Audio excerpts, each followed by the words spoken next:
posteli leží Vilémčok a Zita Ryžondo.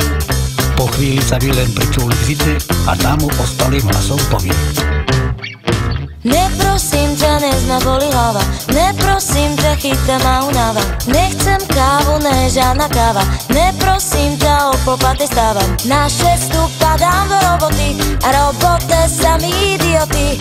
Otoč sa mi láskavo doprava, skús to pochopiť, že práve zaspávam.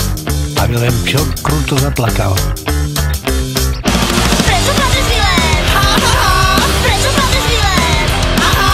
Lebo si mu práve vydala, lebo si mu práve vydala.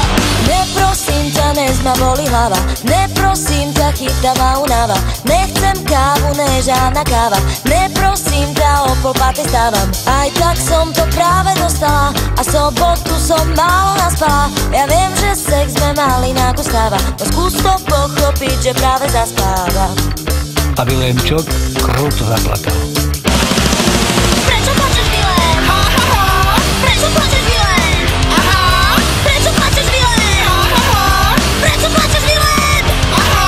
Lebo si mu práve vydala, lebo si mu práve vydala, lebo si mu práve vydala, lebo si mu práve vydala. Neprosím ťa, dnes ma boli hlava, neprosím ťa, chytá ma únava. Nechcem kávu, ne žiadna káva, neprosím ťa, o polpáty stávam. Môžeš ty, môj krásny milenec, prášiť akurát na koberec. Počuj, Vilém, ty si fakt otráva, skús to pochopiť, že práve zaspávam. A Vilémčok kruto zaplakal. Prečo plačeš, Vilém? Ha, ha, ha. Prečo plačeš, Vilém? Aha.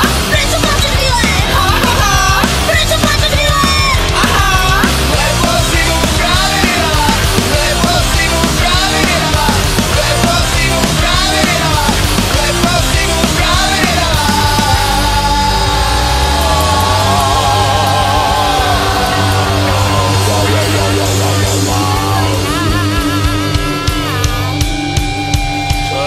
Čo je?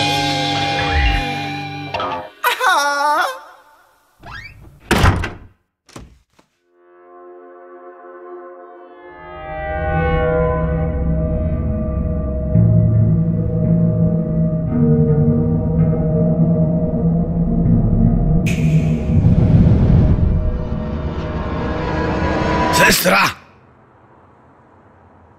Sestra! Ségra!